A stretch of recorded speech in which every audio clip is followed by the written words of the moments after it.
we all know, the well-renowned play The Doll's House by Henrik Ibsen has been brought to life on stage by the country's best performing artists. And I've had the chance to watch this on its premiere night. And for those of you who didn't have the chance to do so, well, tonight is your lucky night. Because the play's actors and actresses will visit us tonight in an up-close and personal conversation. Without further ado, let us welcome Mr. James Monfort and Ms. Claire Valla. Good evening, Stella. Good evening, Mr. Monfort. Just call me James. Why thank you? I'm actually very much thrilled to be here, and I am personally a fan of your show. But not more than I'm a huge fan of yours. Thank you, Sarah. So, would you give us a bird's eye background on the play Doll's House? The Doll's House. It's a good show. It is. Oh, come on, Mr. James. Just give us a little. If you must. Okay. Well, I can say that The Doll's House is a simple yet profoundly creative show. It revolves around a few characters in one setting, in the household. There's a lot that goes down in the Helmer household, and I don't want to give away much, so I'll leave you with that. Okay, so Miss Valla, how does it feel to portray the major character in the story? I am very much glad to be portraying Nora Helmer. She is an iconic character and an iconic portrayal of women then and until now. How would you describe Torvald Helmer as a husband? Well, Torvald Helmer. Torvald is the uncompromising head of the household in A Doll's House. He is kind of self-absorbed.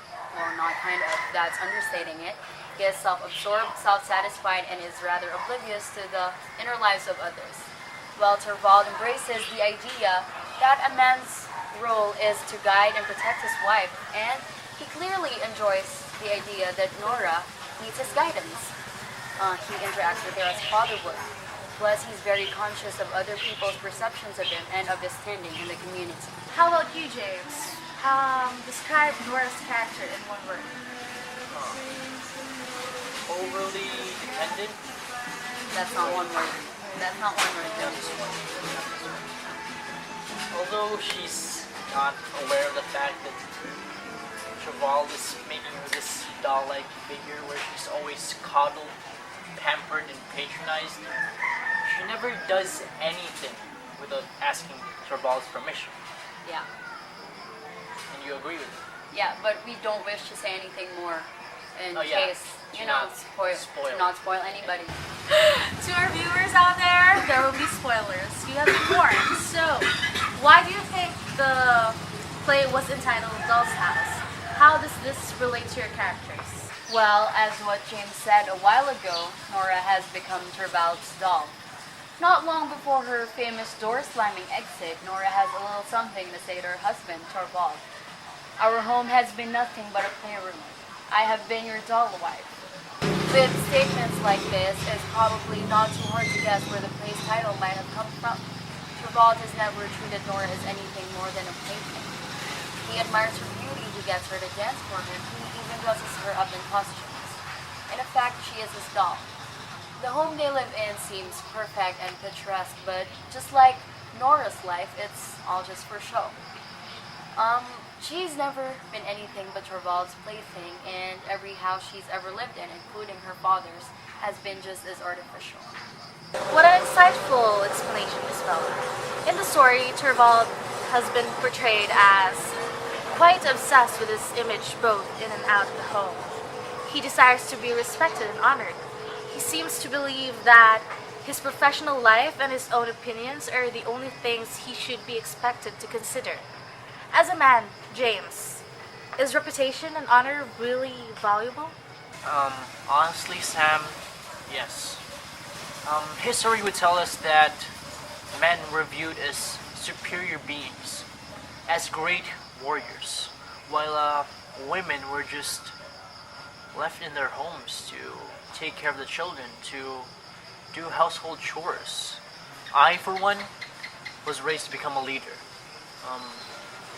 Failure to be followed, failure to be honored was a sign that you weren't really living up to your manhood. You couldn't really be called a man. So, that's it. I agree very much with that, James.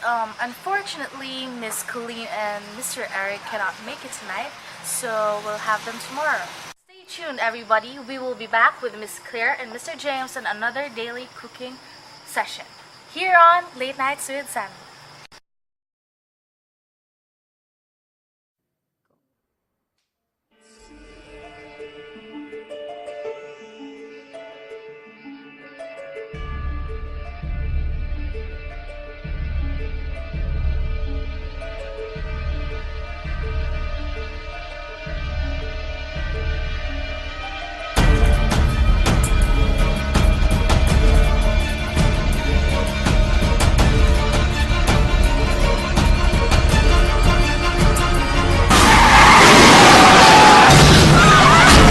Unleash the chaos on Facebook.com/AxPhilippines.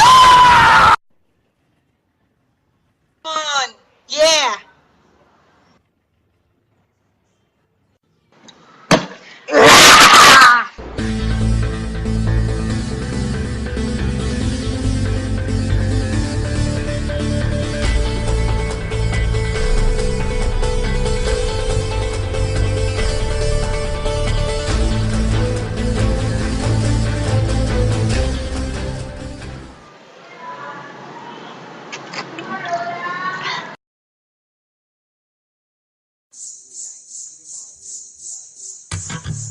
It's the most beautiful time of the year.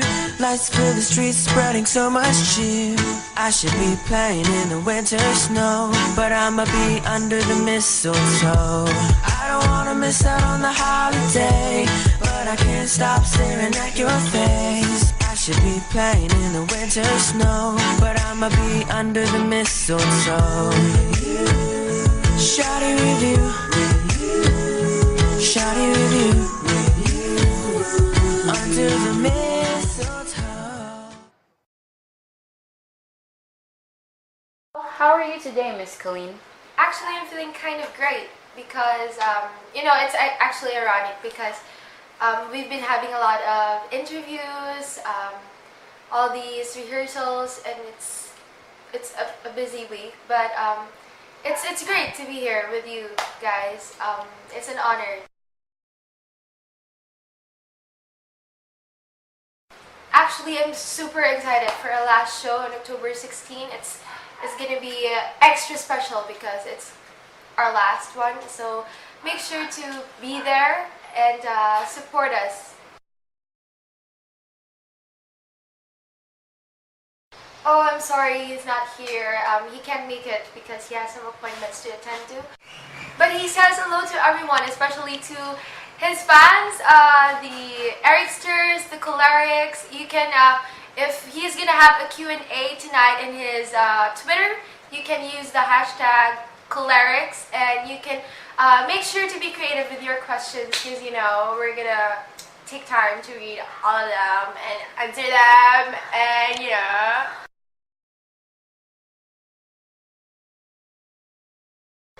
Well, sort of, yes, but not entirely.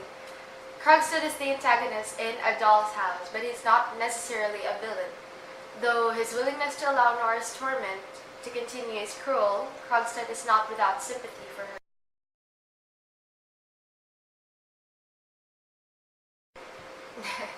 I don't want to give away another spoiler, but yes, they do.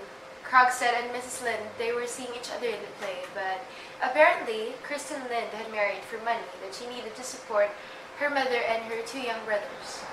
Now the husband and the mother are dead, and the brothers are grown up. Eventually, fate brings them together, just like it did to me and Eric.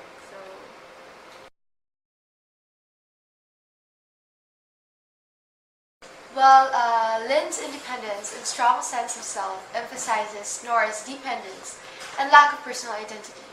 Also, her insistence on telling the truth emphasizes Nora's deceitfulness in some matters, important or insignificant.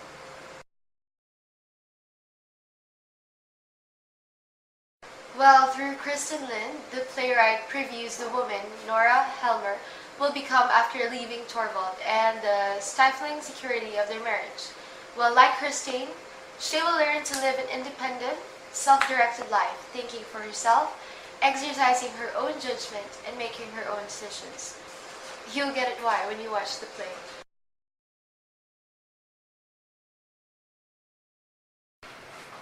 Yes, I would like to invite everyone to watch A Doll's House by Henrik Ibsen.